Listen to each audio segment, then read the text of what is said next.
सूरज हूँ, जिंदगी की रमक छोड़ जाऊंगा। मैं ढल भी गया तो क्या, चमक छोड़ जाऊंगा। ये बातें बिल्कुल सटीक बैठती हैं संस्कृत व्याकरण और दर्शन के मूर्धन्य विद्वान डॉक्टर रामनारायण मिश्र के ऊपर। कैसे कहें कि अब डॉक्टर रामनारायण मिश्र हमारे बीच नहीं रहे, कैसे कहें कि उनकी मौत हो गई, क्योंकि डॉक्टर मिश्र सिर्फ व्यक्ति नहीं बल्कि विचार थे और विचार कभी मरा नहीं करते। भले ही वो हमारे बीच ना हो, लेकिन उनकी मौत भी नहीं हुई है, क्योंकि विचार कभी मरा नहीं करते। विचार शाश्वत और चिरकाल तक हमारे बीच रहते हैं।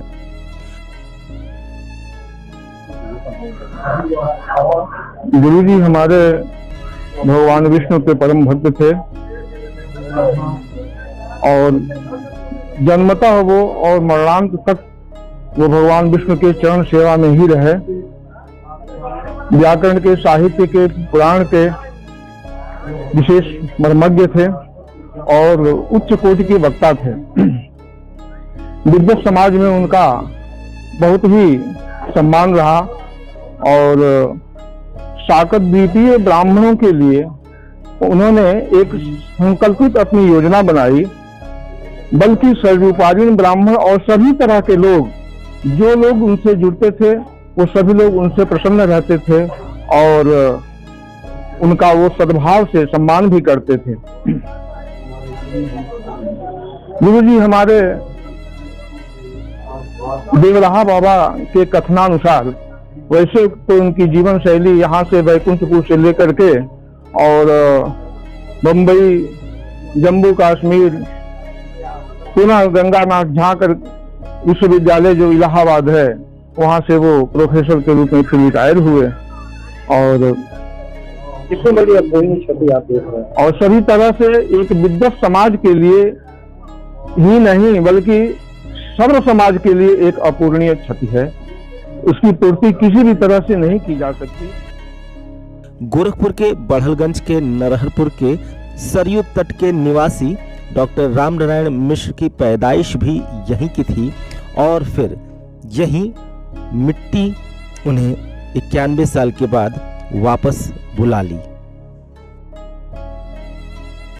डॉक्टर रामनारायण मिश्र अपने आप में एक चलती फिरती लाइब्रेरी थे। ज्ञान के अथाह सागर के रूप में उन्हें अनेकों खिताबों से नवाजा गया। फिर चाहे राज्यपाल पुरस्कार की बात की जाए या फिर अन्य जगहों पर समय समय पर उनके मिलने वाले सम्मानों की, अपने असाधारण बुद्धि कौशल के बल पर उन्होंने अपने नाम का डंका पूरे पूर्वांचल में बजाया था।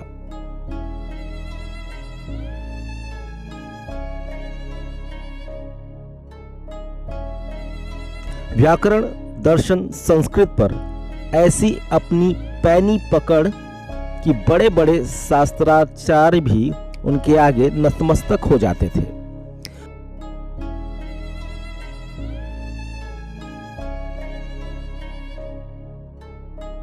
शुरुआती दौर में देवरिया के बैकुंठपुर में बतौर प्रधानाचार्य, बाद में मुंबई और मुंबई से अपनी उन्होंने सेवाएं दी जम्मू कश्मीर में।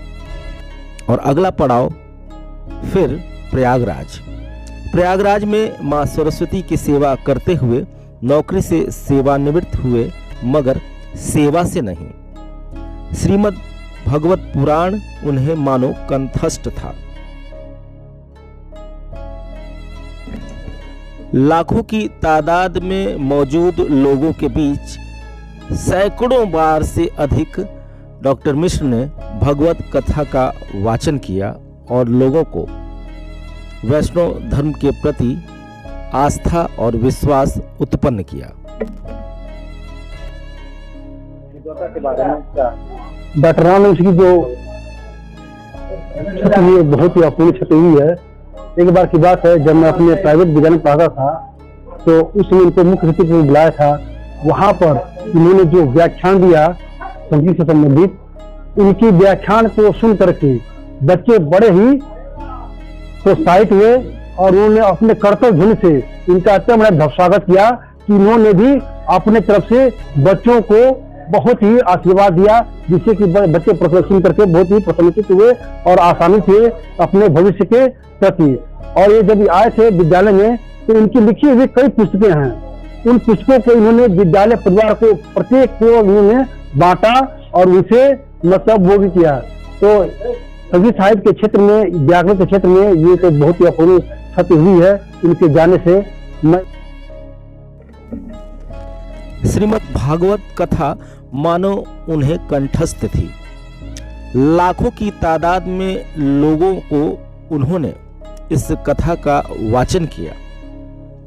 सैकड़ों बार से अधिक श्रीमद् भागवत कथा सुनाई लोगों को जा जाकर अलग अलग जगहों पर, और भटके हुए लोगों को फिर से वापस अपने घर वापसी कराई। वैष्णव धर्म में बाकायदे दीक्षित किया। सनातनी परंपरा को और भी ज्यादा धार दी डॉक्टर मिश्र ने। न जाने कितने जिंदगियों के टूटे हुए तार को उन्होंने भगवान विष्णु के आशीर्वाद से दोबारा जोड़ा। उसी का नतीजा था कि जैसे ही खबर लगी गोरखपुर के बीआरडी मेडिकल कॉलेज में डॉक्टर राम नारायण मिश्र के हथेलियों से उनकी जिंदगी की लकीरें पसीज कर छूट गईं, उनके देवरिया स्थित आवास पर लोगों का तांता लगा रहा। किसी ने कहा कि ये साहित्य और व्याकरण जगत की अपूर्णीय क्षति है, तो किसी ने कहा कि उनके जाने पर व्यक्तिगत नुकसान हुआ है उनको। डॉक्टर राम नारायण मिश्र ने बतौर विष्णु उपासक असाधारण तौर पर नारायण की भक्ति की। गृहस्थ जीवन में भी रहते हुए ईश्वर से कभी दूर न थे। घर पे ही उनके द्वारा बनाए गए मंदिर, उसका कोना कोना इस बात की चीख चीख कर गवाही दे रहा है कि कई दशकों में इस तरह का विद्वान और इस तरह का भक्त इस जमीन पर आता है।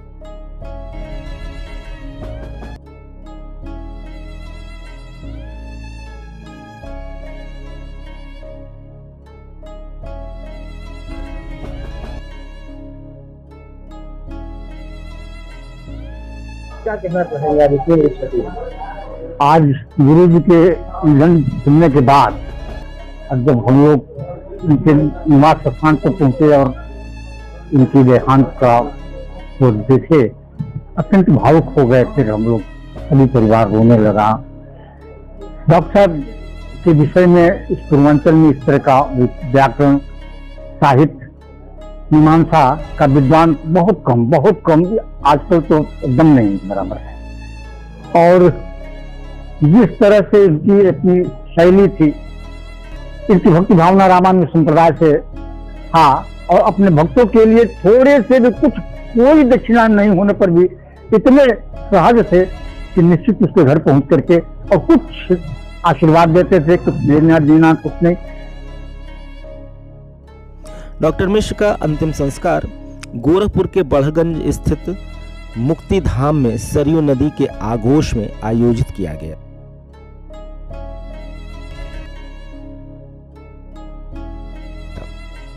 साहित्य के साथ साथ सादगी, शास्त्रार्थ के साथ साथ सौहार्द और भक्ति के साथ साथ कल्याण, इन सबका मिश्रण बने तो वो थे doctor Ram Narayan Mishra.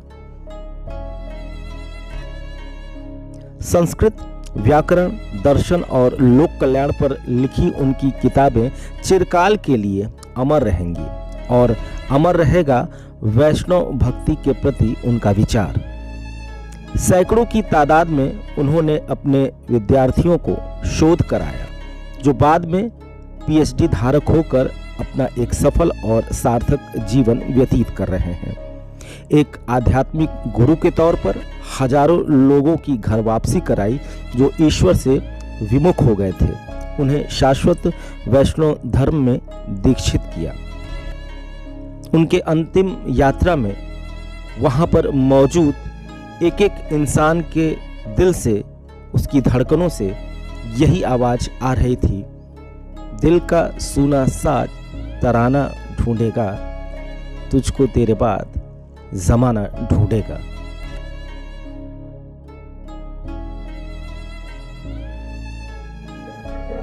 News watch 18 की तरफ से डॉक्टर राम नारायण मिश्र को भावपूर्ण श्रद्धांजलि।